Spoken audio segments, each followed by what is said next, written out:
Taste the Daily. Chennai ராயப்பேட்டையில் கழக தலைமை அலுவலகத்தில் கழக வளர்ச்சிப் பணிகள் குறித்த ஆலோசனைக் கூட்டம். அதிமுக பொதுச் செயலாளர் எடப்பாடி கே பழனிசாமி தலைமையில் நடைபெறும் கூட்டத்தில் முதற்கட்டமாக 21 மாவட்டங்களைச் சேர்ந்த பொறுப்பாளர்கள் மற்றும் மாவட்ட செயலாளர்கள் பங்கேற்பு.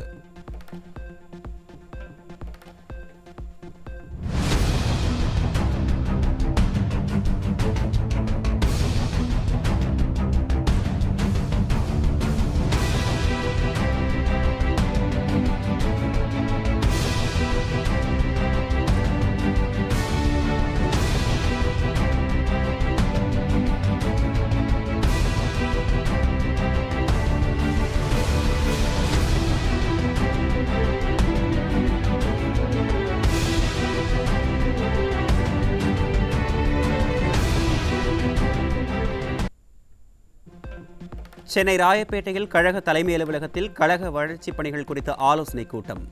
அதிமுக பொதுச் செயலாளர் எடப்பாடி கே பழனிசாமி தலைமையில் நடைபெறும் கூட்டத்தில் 2ஆம் கட்டமாக 21 மாவட்டங்களைச் சேர்ந்த பொறுப்பாளர்கள் மற்றும் மாவட்ட செயலாளர்கள் பங்கேற்பு. தமிழ், மலையாளம், தெலுங்கு உள்ளிட்ட மொழிகளில் 150க்கும் மேற்பட்ட திரைப்படங்களில் நடித்த ராஜேஷ் காலமானார். உடல்நலக்குறைவால் பாதிக்கப்பட்டிருந்த ராஜேஷை மருத்துவமனைக்கு அழைத்துச் செல்லும் போது உயிர் பிரிந்ததாக உறவினர்கள் தகவல்.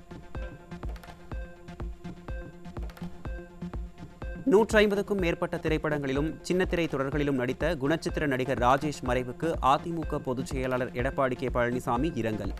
அன்பு சகோதரரை இழந்து வாடும் குடும்பத்தினருக்கும் உறவினர்கள், திரைத்துறையினருக்கும் இரங்கலையும் அனுதாபத்தையும் தெரிவித்துக் கொள்வதாக அறிக்கை. சேலம் மாநகராட்சி மாமன்ற கூட்டத்தில் டெண்டர் குறித்து கேள்வி எழுப்பிய அதிமுக மாமன்ற எதிர்க்கட்சித் தலைவரை தாக்கிய திமுக கவுன்சிலர்கள்.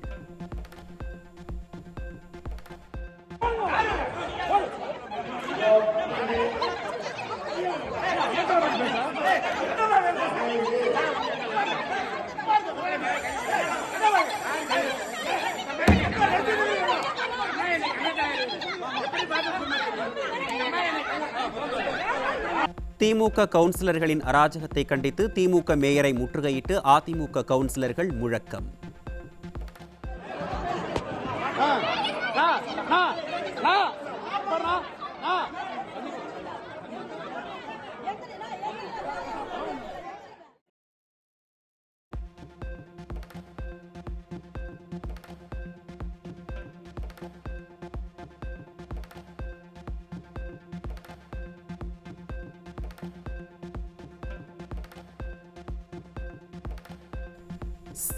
சேலம் மாநகராட்சி மாமன்ற கூட்டத்தில் டெண்டர் குறித்து கேள்வி எழுப்பியதால் திமுக கவுன்சிலர்கள் தாக்கி அராஜகத்தில் ஈடுபட்டதால் அதிமுக கவுன்சிலர்கள் மயக்கம். இதுதான் உள்ளாட்சியில் நல்லாட்சியா ஸ்டாலின் என மக்கள் கேள்வி.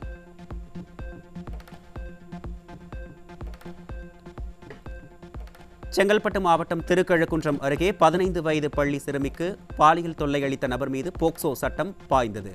குழந்தைகள், பெண்களுக்கு எதிரான குற்றங்கள் தொடர்கதையாகி வரும் நிலையில் அதை தடுக்க நடவடிக்கை எடுக்காமல் ஸ்டாலினும் அவரது அமைச்சர்களும் நடனம் பார்த்து கொண்டு பொழுதை கழிப்பதாக மக்கள் குற்றச்சாட்டு.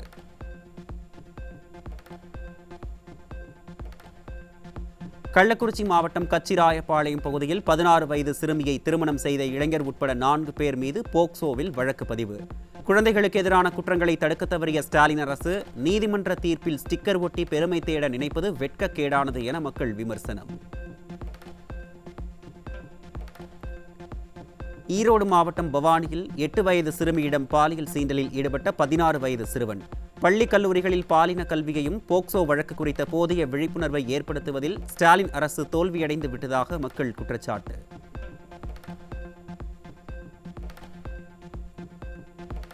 ஈரோட்டில் 17 வயது சிறுமியை திருமணம் செய்து கர்ப்பமாக்கிய வழக்கில் இளைஞர் உட்பட 5 பேர் மீது போக்சோ வழக்கு பதிவு.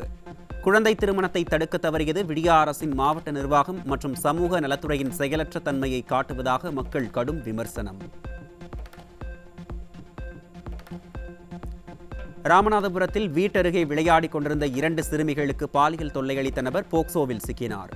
விடியா திமுக அரசு விளம்பர மோகத்திலேயே இருப்பதால் நாளுக்கு நாள் சிறுமிகளுக்கு எதிரான பாலியல் அத்துமீறல் சம்பவங்கள் அதிகரித்து வருவதாக பொதுமக்கள் குற்றச்சாட்டு.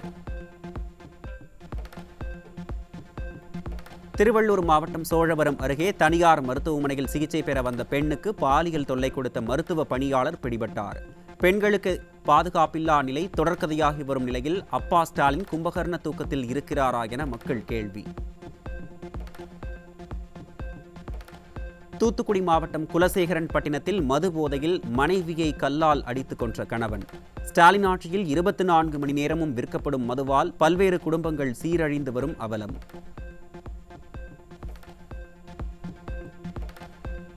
சேலத்தில் கட்டட தொழிலாளியை அடித்துக் கொன்ற விவகாரத்தில் அவரது நண்பர் உள்பட 7 பேர் சிக்கினர்.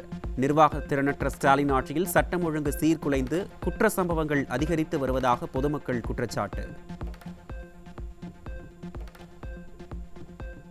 சென்னையில் 26 லட்சம் ரூபாய் மதிப்பிலான மெத்தக்லோன் போதைப் பொருள் சிக்கிய நிலையில் 6 பேர் சிக்கினர். ஸ்டாலின் ஆட்சியில் இளைஞரின் வாழ்க்கையை சீரழிக்கும் போதைப் பொருள் கலாச்சாரம் அதிகரித்து விட்டதாக பெற்றோர் குற்றச்சாட்டு. கன்னியாகுமரி மாவட்டம் பால்குளம் பகுதியில் இளைஞர்களின் வாழ்வை சீரழிக்கும் வகையில் கஞ்சா விற்பனையில் ஈடுபட்ட 2 இளைஞர்கள் சிக்கினர். போதைப் பொருட்கள் புழக்கத்தை தடுக்க திராணியில்லாமல் இளம் தலைமுறையினரை காக்க தவறியதே ஸ்டாலின் அரசின் 4 ஆண்டு கால சாதனை என மக்கள் குற்றச்சாட்டு. ஈரோடு ரயில் நிலையம் சுற்றுப்பகுதிகளில் இளம் தலைமுறையை சீரழிக்கும் கஞ்சா விற்பனையில் ஈடுபட்ட 5 பேரிடமிருந்து 3 கிலோ கஞ்சா சிக்கியது. விளம்பரமாடல் ஸ்டாலின் அரசின் ஏவல் துறை கஞ்சா குட்கா போதைப் பொருட்கள் புழக்கத்தை கட்டுப்படுத்த தவறிவிட்டதாக மக்கள் குற்றச்சாட்டு. சென்னை விமான நிலையத்தில் இளைஞர்களின் வாழ்வை சீரழிக்க கொண்டுவரப்பட்ட 1 கோடி ரூபாய் மதிப்புள்ள உயர் ரக கஞ்சா சிக்கியது. வெளிநாடுகளில் இருந்து தமிழகத்திற்கு போதைப் பொருட்கள் கடத்தல் சம்பவங்கள் தொடர்ந்து அதிகரித்து வரும் அவலம். திருவள்ளூர் ரயில் நிலையம் அருகே இளைஞர்களின் வாழ்வை சீரழிக்க கொண்டுவரப்பட்ட 4 கிலோ கஞ்சா சிக்கியது. ஸ்டாலினின் திமுக ஆட்சியில் தமிழகம் போதைப் பொருட்களின் குடோனாக மாறி வருகிறதா என மக்கள் கேள்வி. செங்கல்பட்டு மாவட்டம் உத்தரமேரூர் அருகே மருமகளுடன் தகாத உறவில் இருந்த தந்தையை அடித்து கொலை செய்த மகன் உள்ளிட்ட 3 பேர் சிக்கினர். ஸ்டாலின் ஆட்சியில் சட்டம் ஒழுங்கு சீர்கெட்டு தினந்தோறும் கொலை சம்பவங்கள் அரங்கேறி வருவதாக பொதுமக்கள் குற்றச்சாட்டு. தென்காசியில் வீட்டில் தனியாக இருந்த பெண்ணை வாயை பொத்தி கழுத்தில் இருந்த 2.5 சவரன் தங்கச் செயின் மற்றும் கம்மலை திருடிச் சென்ற தாய் மகள் கைது. ஸ்டாலின் ஆட்சியில் காவல்துறை ரோந்து பணியில் முறையாக ஈடுபடாததால் கொள்ளை சம்பவங்கள் அதிகரித்துள்ளதாக பொதுமக்கள் குற்றச்சாட்டு. தமிழகத்தில் சிறிய கழுகு இனங்களை பாதிக்கும் நிமசலைட் என்னும் தடை செய்யப்பட்ட மாத்திரைகள் விற்பனை. தடை செய்யப்பட்ட மாத்திரைகள், போதைப் பொருட்கள், லாட்டரிகள் என அனைத்தும் ஸ்டாலின் ஆட்சியில் சர்வசாதாரணமாக விற்பனை செய்யப்படுவதாக குற்றச்சாட்டு. திருவாரூர் மாவட்டம் பேரளம் அருகே கீரனூர் சோதனை சாவடியில் அரசு பேருந்தில் 20 லட்சம் ரூபாய் ஹவாலா பணம் பிடிபட்டது. அரசு பேருந்திலேயே போதைப் பொருட்கள், ஹவாலா பணம் உள்ளிட்டவற்றை சர்வசாதாரணமாக கடத்தும் அளவிற்கு குற்றவாளிகள் ஸ்டாலின் அரசின் காவல்துறை மீது சிறிதும் அச்சமின்றி இருப்பது அம்பலம்.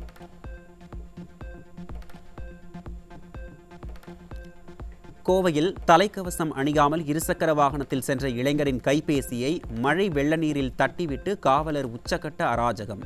போதைப் பொருட்கள் கடத்துபவர்கள் பாலியல் குற்றவாளிகள் என பெரும் குற்றவாளிகளை கண்டுகொள்ளாத ஸ்டாலின் அரசின் ஏவல் துறை பாமர மக்களிடம் மட்டுமே தங்கள் பலத்தை காட்டுவதாக மக்கள் ஆதங்கம்.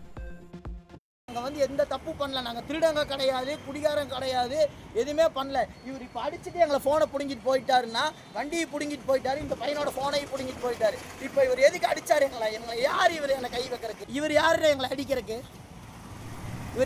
அடிக்கிறதுக்கு? நாமக்கல் மாவட்டம் பள்ளிப்பாளையத்தில் 320 கோடி ரூபாய் மதிப்பீட்டில் கட்டப்பட்டு இன்று திறக்கப்பட்ட மேம்பாலத்தில் பல்வேறு இடங்களில் விரிசல். கமிஷன், கலெக்ஷன், கரப்ஷன் என செயல்படும் கொள்ளை மாடல் ஸ்டாலின் அரசு தரமற்ற முறையில் மேம்பாலத்தை கட்டி 320 கோடி ரூபாய் மக்கள் பணத்தை வீணடித்து விட்டதாக மக்கள் குற்றச்சாட்டு. கன்னியாகுமரி மாவட்டம் திருவட்டார் அருகே புதிய வீடு கட்ட அனுமதி வழங்க 5000 ரூபாய் லஞ்சம் வாங்கிய பேரூராட்சி பணியாளர் பிடிபட்டார். ஸ்டாலின் மாடல் ஆட்சியில் போதையும் பாலியல் குற்றங்களும் அதிகரித்துள்ள நிலையில் லஞ்ச லாவண்யமும் அதிகரித்து வருவது பலரையும் கலக்கமடைய வைத்துள்ளது. திருச்சி மாவட்டம் துறையூர் அருகே அரசு நேரடி நெல் கொள்முதல் நிலையத்தில் நெல் மூட்டைகள் கொள்முதல் செய்யப்படாமல் கிடப்பதால் விவசாயிகள் கவலை. மெத்தன போக்காக செயல்படும் விடியா அரசின் அதிகாரிகள் நடவடிக்கை எடுக்கவில்லை எனில் மாவட்ட ஆட்சியர் அலுவலகம் முன்பு நெல்மணிகளை கொட்டப்போவதாக விவசாயிகள் எச்சரிக்கை. திண்டுக்கல் மாவட்டம் அய்யலூர் அருகே பக்ரீத் பண்டிகையை ஒட்டி அய்யலூர் ஆட்டுச்சந்தையில் 3 கோடி ரூபாய்க்கு மேல் ஆடுகள் விற்பனை. வியாபாரிகள் ஆடுகளை போட்டி போட்டுக்கொண்டு வாங்கிச் சென்றதால் விவசாயிகள் மகிழ்ச்சி. திருப்பத்தூர் மாவட்டம் ஆம்பூரில் வெறிநாய் கடித்து 6 சிறுவர்கள் படுகாயம். கும்பகர்ண தூக்கத்தில் இருக்கும் மாவட்ட நிர்வாகம் வெறிநாய்களை கட்டுப்படுத்த உரிய நடவடிக்கை எடுக்க வேண்டும் என மக்கள் வலியுறுத்தல். தமிழ்நாட்டில் 37,328 ரேஷன் கடைகளை டிஜிட்டல் மயமாக்கும் முயற்சி. ஒரு ரேஷன் கார்டுக்கு 15 நிமிடங்கள் வரை ஆகும் என்பதால் ஊழியர்கள் மன அழுத்தத்திற்கு ஆளாகி ஸ்டாலின் ஆட்சியில் பொதுமக்களின் புகார்களுக்கு முகங்கொடுக்க வேண்டிய நிலைக்கு தள்ளப்படும் அவலம். கள்ளக்குறிச்சி மாவட்டம் சங்கராபுரம் அருகே நேரடி நெல் கொள்முதல் நிலையத்தில் 50 நெல் மூட்டைகள் கொள்ளை. ஸ்டாலினின் செயலற்ற தன்மையால் பெண்கள் குழந்தைகளையும் பாதுகாக்க முடியவில்லை, நெல்லையும் பாதுகாக்க முடியவில்லை என மக்கள் குற்றச்சாட்டு. உச்சநீதிமன்றத்திற்கு 3 புதிய நீதிபதிகளை நியமித்து குடியரசுத் தலைவர் உத்தரவு. 3 நீதிபதிகள் நியமனம் செய்யப்பட்டதை அடுத்து உச்சநீதிமன்றத்தில் நீதிபதிகளின் எண்ணிக்கை 34ஆக உயர்வு. நீலகிரி மாவட்டம் உதகையில் விளைநிலங்களை சூழ்ந்த வெள்ள நீரால் அறுவடை செய்ய முடியாமல் கேரட்கள் அழுகும் நிலை. கேரட் கொள்முதல் விலை வீழ்ச்சியடைந்துள்ளதால் விவசாயிகள் கவலை. இன்று கோவை, நீலகிரி மாவட்டங்களுக்கு அதி கனமழைக்கான ரெட் அலர்ட் எச்சரிக்கை விடுத்தது வானிலை ஆய்வு மையம். தேனி, தென்காசி, திருநெல்வேலி, கன்னியாகுமரி மாவட்டங்களுக்கு மிக கனமழைக்கான ஆரஞ்ச் அலர்ட் விடுக்கப்பட்டுள்ளது. நாளை நீலகிரி, கோவை, தேனி, தென்காசி, திருநெல்வேலி, கன்னியாகுமரி மாவட்டங்களுக்கு மிக கனமழைக்கான ஆரஞ்ச் அலர்ட். சென்னை வானிலை ஆய்வு மையம் தகவல்.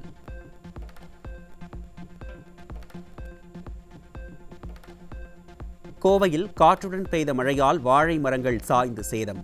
ஸ்டாலினின் மாடல் அரசு உரிய இழப்பீடு வழங்க வேண்டும் என விவசாயிகள் வலியுறுத்தல்.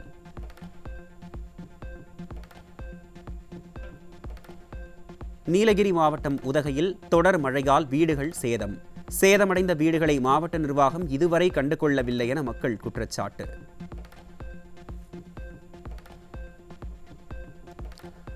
வங்கக்கடலில் மையம் கொண்டிருந்த ஆழ்ந்த காற்றழுத்த தாழ்வு மண்டலம் கரையை கடந்தது. மேற்கு வங்கம், சாகர் தீவுகள், கேப்புபாராவுக்கு இடையே ஆழ்ந்த காற்றழுத்த தாழ்வு மண்டலம் கரையை கடந்ததென இந்திய வானிலை ஆய்வு மையம் அறிவிப்பு. வங்கக்கடலில் காற்றழுத்த தாழ்வு மண்டலம் உருவான நிலையில் 7 துறைமுகங்களில் 1ஆம் எண் புயல் எச்சரிக்கை கூண்டு ஏற்றம். சென்னை, கடலூர், நாகை, எண்ணூர், காட்டுப்பள்ளி, புதுச்சேரி, காரைக்கால் துறைமுகங்களில் 1ஆம் எண் புயல் எச்சரிக்கை கூண்டு ஏற்றம்.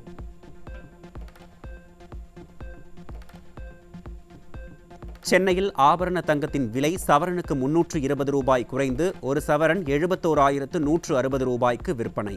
தங்கத்தின் விலை கடந்த சில நாட்களாக ஏற்றமாக இருந்து வந்த நிலையில் இன்றும் விலை குறைந்ததால் நகை பிரியர்கள் மகிழ்ச்சி. கர்நாடக மாநிலம் பெலகாவி மாவட்டத்தில் கொரோனாவால் பாதிக்கப்பட்ட 70 வயது முதியவர் உயிரிழந்தார்.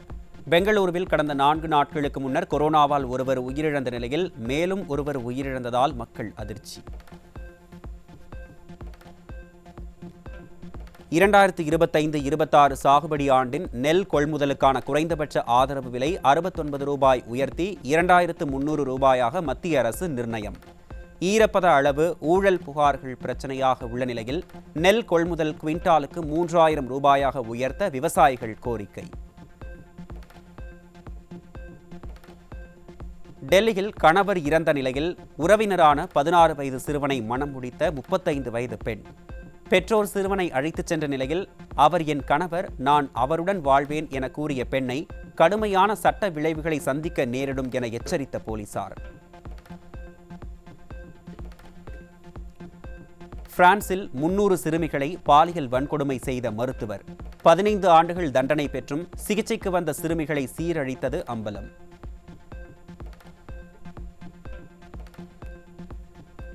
சிங்கப்பூரில் விதிகளை மீறி புறாக்களுக்கு உணவளித்த இந்திய வம்சாவளி பெண்ணுக்கு 80,000 ரூபாய் அபராதம்.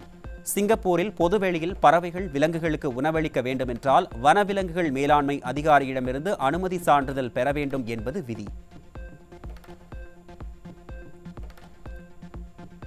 இஸ்ரேலுக்குள் புகுந்து பயங்கரவாத தாக்குதல் நடத்திய ஹமாஸ் ஆயுதக்குழு தலைவர் கொலை.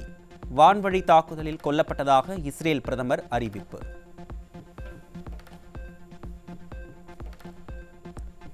இன்று உலக தம்பதியர் தினம் கொண்டாட்டம்.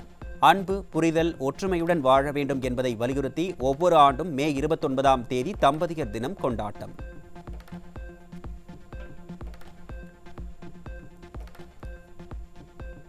நடப்பு IPL சீசனில் ஏற்றத்தாழ்வுகளுக்கு மத்தியில் சென்னை அணிக்கு ரசிகர்களின் அன்பும் ஆதரவும் மாறாமல் இருந்தது. சென்னை அணி வீரர் பதிரானா உருக்கம்.